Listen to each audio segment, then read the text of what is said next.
top 15 heavy metal albums of all time. And before we start, I will confess, I am a poser. I put a couple glam metal albums that, in my opinion, kind of thread the needle between kind of glam and heavy metal. So hopefully my poserness is not too much of an obstacle in enjoying this video. And let's get into it. Number 15, from Sweden, Enforcer From Beyond 2015. Now, Enforcer started out in 2004, originally as a solo project by Olaf Workstrand?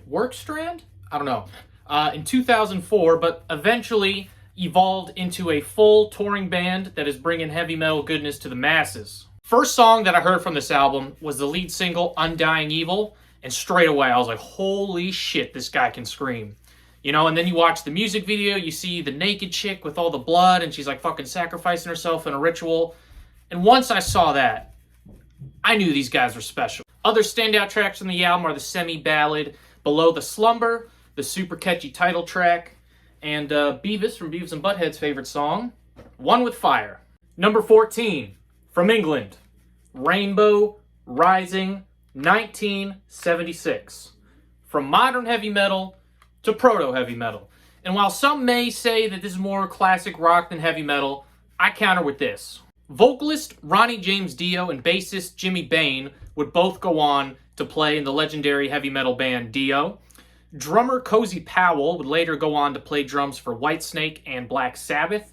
And of course, Richie Blackmore, the guitar player, the band leader, would go on to be a massive influence to neoclassical heavy metal guitar player Yngwie Malmsteen. So while you could argue, you know, the music itself is borderline heavy metal, I think that given the fact that the band members all went on to feature in heavy metal projects, kind of gives this some credence as to being a heavy metal album. This album starts off with the awesome keyboard and guitar leads of Tarot Woman, and then features the super epic 8.5 minute Stargazer opened up by that awesome Cozy Powell drum fill. And then the song carries you away into Dio's lyrics full of dragons and wizards and all that shit. This whole album is just full of wonder and mystery. Number 13, from Deutschland, Accept, Balls to the Wall, 1983. The main nucleus of this band are guitar and bass duo Wolf Hartmann and Peter Baltes, in addition to, as well as, the gruff snarl vocals coming from Short King Udo Dirkschneider. Often referred to as Germany's version of AC/DC, given how Udo kind of resembles Brian Johnson on the vocals, I would actually say Accept is a lot closer sonically to Judas Priest than to AC/DC. But despite this album being named Balls to the Wall, got more than a couple bangers. The Bells of the Ball are the title track, Balls to the Wall, and the amazing song, Losing More Than You've Ever Had, which I'll be honest, I have no idea what that song is about, but Udo's vocal performance is just so passionate that, feel him, man, you know? Like, all right, I'm very in touch with my emotions. I'm in tune with my feminine side, okay? Don't make fun of me. And speaking of feelings, you know, no offense to the clergy, but you also got Love Child, which is a song about, like, an adolescent boy kind of coming to grips, his own homosexuality and stuff like that, you know. Classic heavy metal trope, of course. Another anthem for the downtrodden is Fight It Back, which is basically a fuck you song to whatever you got going on adversarially in your life. So all in all, this is the kind of album where, you know, if you got a swirly at recess, in the case of Deaf Heaven fans, or if your partner cheated on you, this is kind of the album that you can turn to be the first ray of sunshine to shine through the cold iron bars of life.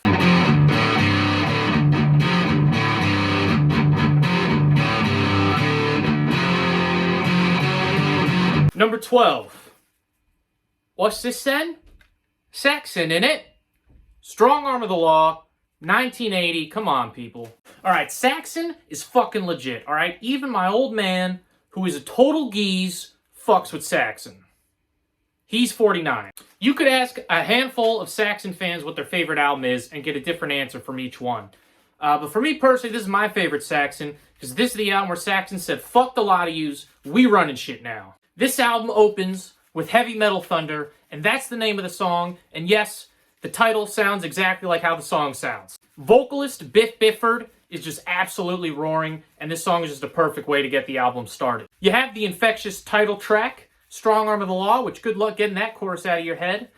And then with the album closer, one of my all-time favorite heavy metal solos of all time, Dallas, 1 p.m., which is a song about when the CIA, when Lee Harvey Oswald shot JFK. Moral of the story, the sound is consistently good front to back. And quite frankly, Saxon is just all about fucking rocking out. So if you're all about rocking out, give this a spin. 1991, Skid Row, Slave to the Grind. Now, I might have some heads turning here, either because you don't think Skid Row belongs on the list, or you think the debut is better. But I think you'd be surprised just how heavy this album is. I mean, obviously it's not, brutal death metal heavy, but still, you know what I mean. Burn the CD onto my computer, and I was just absolutely blown away by Monkey Business.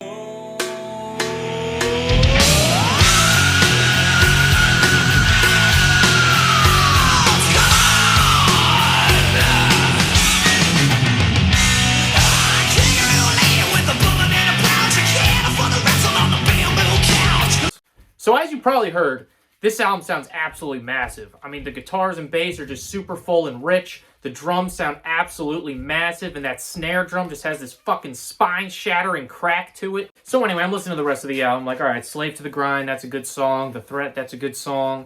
Then we get to track 4, my favorite song on the album, Quicksand Jesus. Now, I will admit, this song is a ballad. Not in the same way of like Poison's Every Rose Has Its Thorn, but more so kind of like Metallica's Fade to Black. It's a song that has a lot of these kind of dynamic movements to it. My deep cut shout out for the album would be Riot Act, which is kind of just sounds like a punk song, to be honest. I thought it might have been a cover. I couldn't see any artist credited, and in doing some research, I learned that the bass player, Rachel, who also does a lot of the songwriting, is a huge Ramones fan, as am I, so that probably explains that. Getting into the top 10, hailing from Denmark, Merciful Fate, 1984, Don't Break the Oath. Heavy metal royalty from the mind of King Diamond. Now, I've heard some people online refer to this as first wave black metal or proto black metal. Me personally, I kind of disagree with that. I know the lyrical and visual themes revolve around Satan and the occult and things like that. But to me, the music is just pure heavy metal. This album is full of headbanging riffs, fantastic guitar melodies, and of course, King Diamond's iconic falsetto vocal harmonies. Not going to name any tracks. 1 through 9 are fantastic. Just pick a song and you'll probably dig it. As a matter of fact, Merciful Fate is so legit. This is the shit that Slayer thinks is the shit. So I'm going to just leave that there. If you don't fuck with Merciful Fate, then I don't know. Go listen to fucking Sleep Token or some shit. Number 9. Motorhead, Overkill, 1979. Ace of Spades is a very, very close second, but I had to give the edge to Overkill. The album opener, Overkill, is just one of those transcendental metal tracks. One of those songs that you hear it, and it's immediately obvious that something special is going on here. So I play the drums, and this song starts off with a super iconic double bass drum fill from Filthy Animal, which is his stage name, of course. I think his real name is something like Phil Collins or something like that. But what this song sounds like to me is the sound of freedom. Freedom in the sense of dropping your inhibitions and any mental barriers, just going fucking crazy and saying, fuck it, we ball. So yeah, that's the first song. On deck, you have Stay Clean, which is a second helping of Bluesy Fuzz, featuring an awesome bass solo from Lemmy Kilmister. You got other classics on this album, like No Class, Damage Case, and one of my personal favorite songs on this album is called I Want to Be Your Sister, because sometimes I want to be a woman. Wait, did I say that out loud? Okay, what I meant to say was, another one of my favorite tracks is I Won't Pay Your Price, because I'm a very, very masculine man. I am absolutely not afraid of confrontation, because I am an alpha, or I'm a sigma. I'm a sigma male, yes.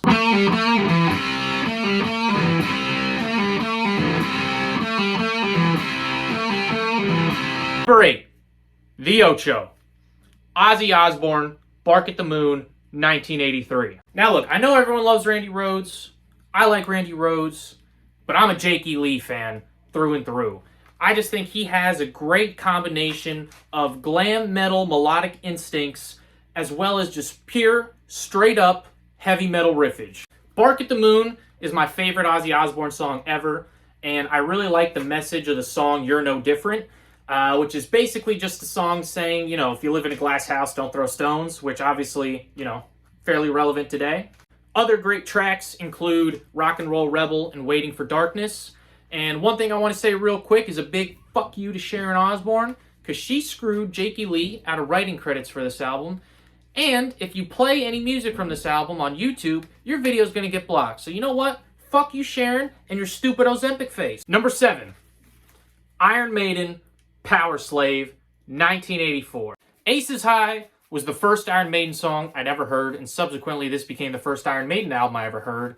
And I mean, how could you not fall in love with an album that has this album art on it? You know, you probably know this album, you know the classics, Aces High, 2 Minutes to Midnight, Power Slave, things like that.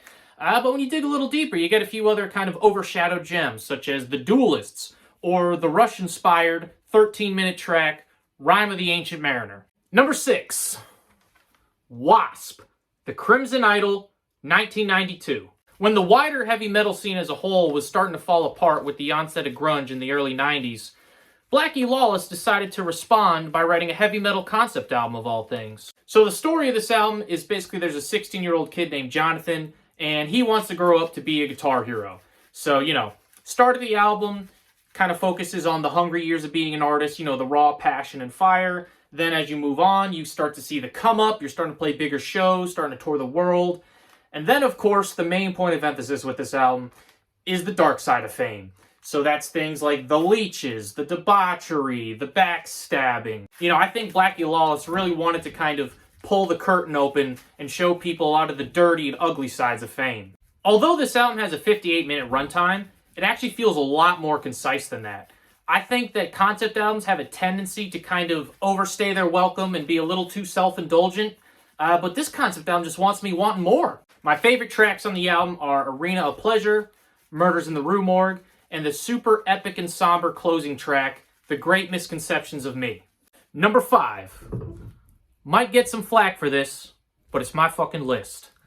Dokken, Under Lock and Key, 1985. Come on! You people need to put some fucking respect on Dokken's name. Absolutely disgraceful score on Metal Archives, and I just cannot fathom how you can listen to songs like Unchain the Night, In My Dreams, Lightning Strikes Again, and Don't Lie to Me, and be like, yeah, this shit sucks. And look, I know on some level, you know, some people just don't jive with Don Dokken's voice. But I mean, come on, these songs are just so fucking infectious. How can you stay away? So you're gonna tell me that Dokken are posers because they're rocking the glam look? I mean, it is kind of a poser thing to pose, you know? But man, these guys got some fucking chops. So the drums and bass on this album, admittedly, are kind of replacement level, but guitarist George Lynch and vocalist Don Dokken are absolute maestros. If you don't believe me, listen to the last 30 seconds of Lightning Strikes Again, where Don Dokken just absolutely pierces the heavens with a super high falsetto. And of course, George Lynch's guitar solo from In My Dreams, which a lot of people give him shit for just copying Eddie Van Halen because he does a lot of tapping and shit like that. But the stuff he does is really hard. I'm going to demonstrate on guitar just how difficult this solo is. So it has this kind of legato part with some pull-offs. So you have 12th fret, 15th fret, and then 19th fret, which as you can see, that is a bit of a stretch. And it goes from there, and then you do another stretch, 12, 15, 20. This is a big fucking stretch. I'm going to do my best to play it just so you realize how hard this shit is.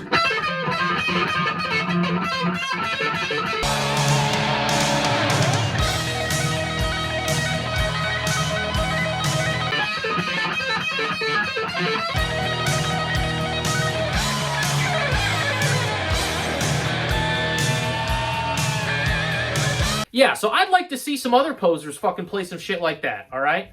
And it's because of solos like that Dokken rules, and they're at number 5. Alright, now that we are at spot number 4, we have officially entered the God tier albums, first of which being 1982, Dio, Holy Diver. Hail to the diminutive, devil horn, proliferator, who is making his second appearance on this list. And not far behind him was bassist Jimmy Bain, drummer Vinny Appice, and androgynously named guitar hero Vivian Campbell. You got Stand Up and Shout, Straight Through the Heart, the immortal heavy metal classic Holy Diver, which features that iconic Vivian Campbell solo in it. This album also features Dio's trademark, grandiose, and fantastical lyrics. I imagine a lot of you are already kind of familiar with this album, but if you're new to the genre, this is a great place to start. And what you need to do is look out for this CD on your local record store shelves.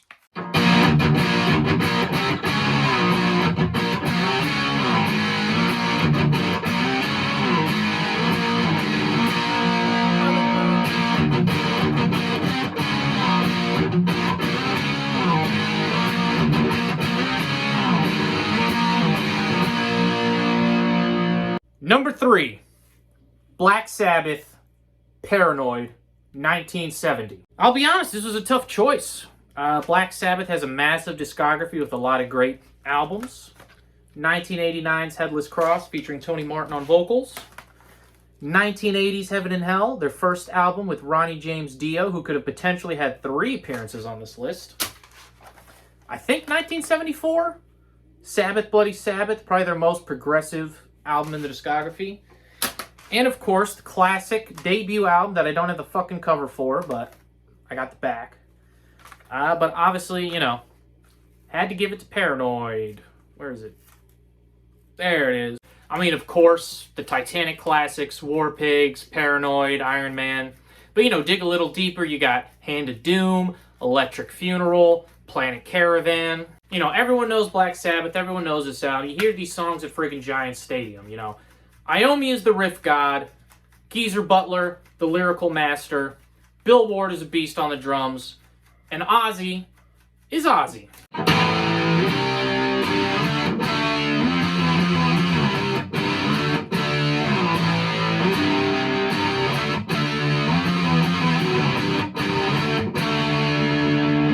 Number 2, Judas Priest, Painkiller, 1990. Now, I forget what it's called, but I know there is a movie that's kind of loosely based on Judas Priest.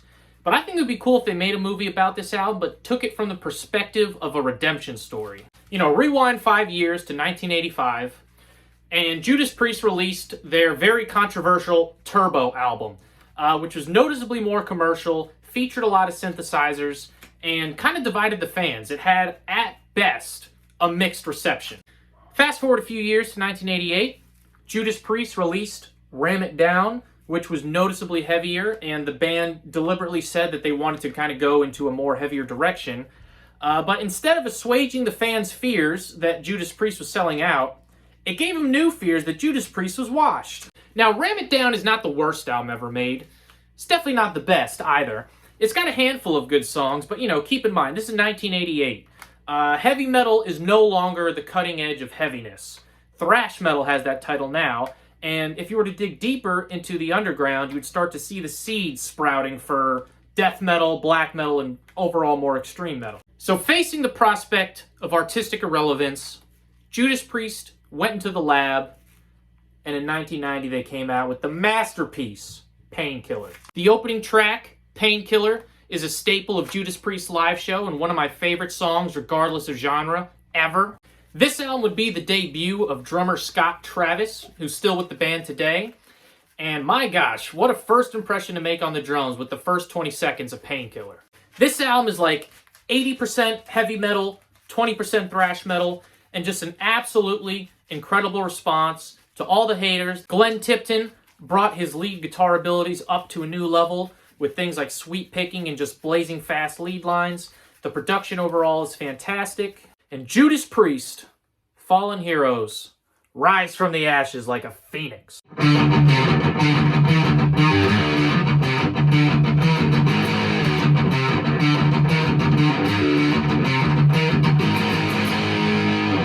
Before we get to top spot, just want to do some honorable mentions.